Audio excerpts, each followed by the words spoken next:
La teoría propuesta por Darwin de la evolución de las especies por medio de la selección natural de las variaciones genéticas lleva implícita una visión de los seres vivos que se puede clasificar como materialista por el ser humano. No ocupa ningún lugar privilegiado dentro del mundo vivo. Video de la teoría de la evolución de Darwin.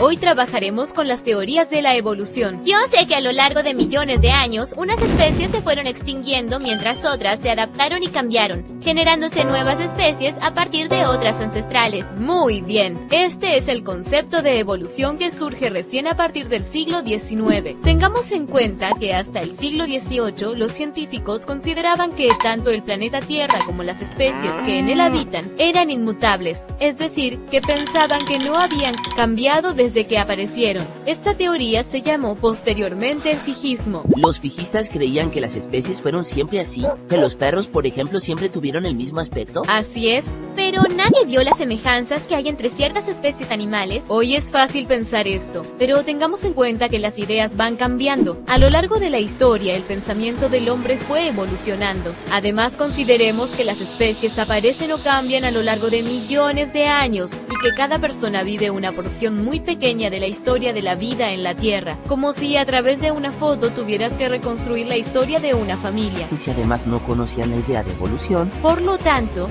no es ilógico pensar que incluso hoy, quien no haya escuchado hablar nunca de evolución, pueda pensar igual que los fijistas. Uno de los más reconocidos fijistas fue el naturalista sueco Carl von Linné, más conocido como Linneo. Él dejó una frase famosa que dice: tantas especies podemos numerar como diversas formas fueron creadas al inicio. Yo no conozco a Linneo. Mi papá me contó que fue quien ideó el sistema de clasificación de las especies animales y vegetales. Y fue gracias a su maravilloso sistema que aún hoy se utiliza que otra teoría pudo desarrollarse. Su sistema de clasificación permitió que los defensores del transformismo pudieran establecer parentescos entre organismos y así postular la relación entre las especies. ¿Cuáles fueron los primeros trabajos que pensaron la teoría evolutiva desde la biología? Vino de la mano de un científico que a ustedes les va a resultar muy familiar: Erasmus Darwin. Darwin, como el que escribió el libro famoso de evolución. El libro famoso que mencionas es El origen de las especies y fue escrito por el nieto de Erasmus, Charles Darwin. Inspirado por los escritos de su abuelo, ideó su tan famosa teoría. ¿Y cómo llegaron los transformistas a saber que las especies podían derivarse de otras más antiguas? Muchos datos fueron aportados por las comparaciones anatómicas entre especies distintas pero emparentadas. Otros datos provienen de la misma historia de la humanidad, como el caso bien documentado de la selección artificial. Más tarde, ya en el siglo XX, los descubrimientos en biología molecular aportaron más datos en su favor, como por ejemplo, el hecho de que todos los seres vivos posean ADN como material hereditario.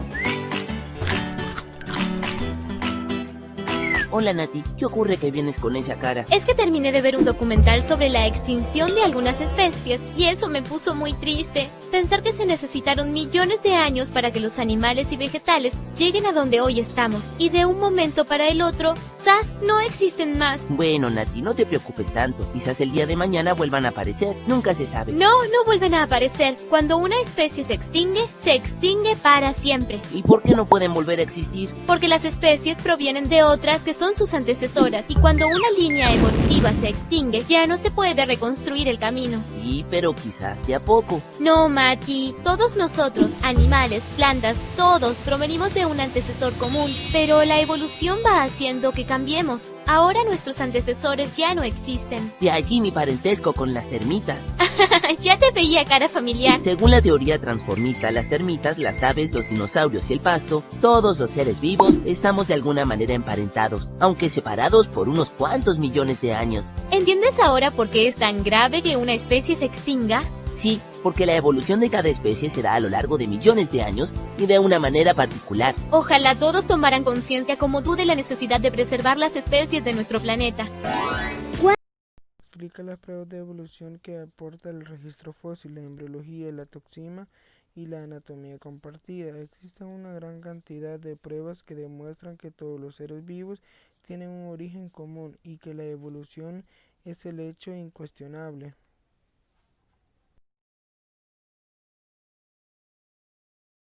Los fósiles Son restos o señales de la actividad de los organismos preteritos. Dichos restos, conservados en las rocas sedimentarias, pueden haber sufrido transformaciones en su composición o deformaciones más o menos intensas. La ciencia que ocupa el estudio de los fósiles es la petrología. La embriología, subdisciplina de la genética, es la rama de la biología que se encarga de estudiar la formogénesis, el desarrollo embrionario y nervioso desde la gamegénesis hasta el momento del nacimiento de los seres vivos.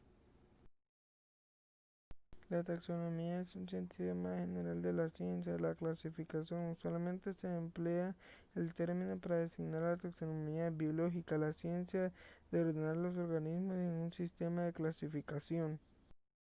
Anatomía comparada. La anatomía comparada es la disciplina encargada del estudio de las semejanzas y diferencias en la anatomía de los organismos.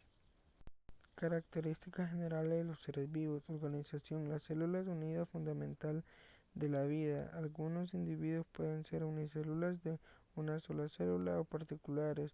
Dos o más células pueden ser eucariotas. Adaptación. En la biología nos referimos a adaptación de los seres vivos o adaptación biológica, al proceso en el cual estos últimos desarrollan la capacidad de sobrevivir en un entorno diferente, variando su estrategia e incluso características físicas en la pro de conservar la vida.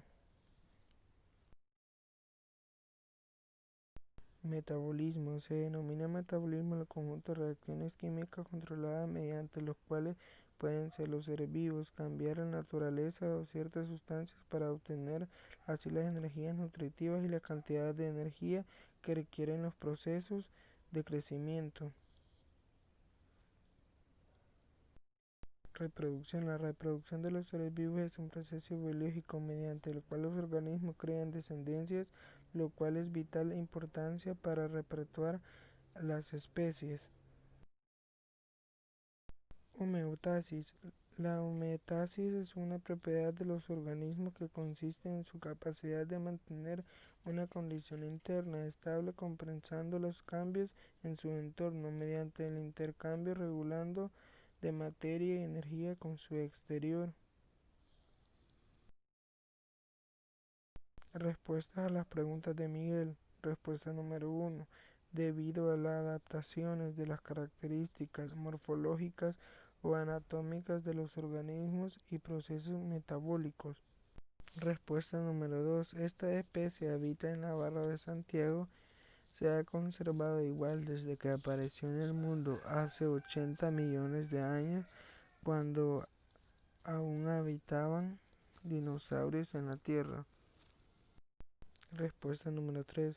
Son organismos procariotos unicelulares que se encuentran en casi todas las partes de la Tierra.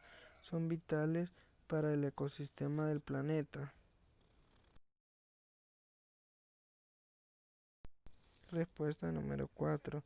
Son aquellos mediante los cuales el organismo procede a desentablar moléculas complejas para obtener la energía contenidas en ellas, usarlas en su propio proceso metabólico. Respuesta número 5. La información viaja por medio del ADN de los seres vivos eucariotas, es decir, que tienen células con un núcleo, se encuentra dentro del núcleo en una estructura conocida como cromosomas.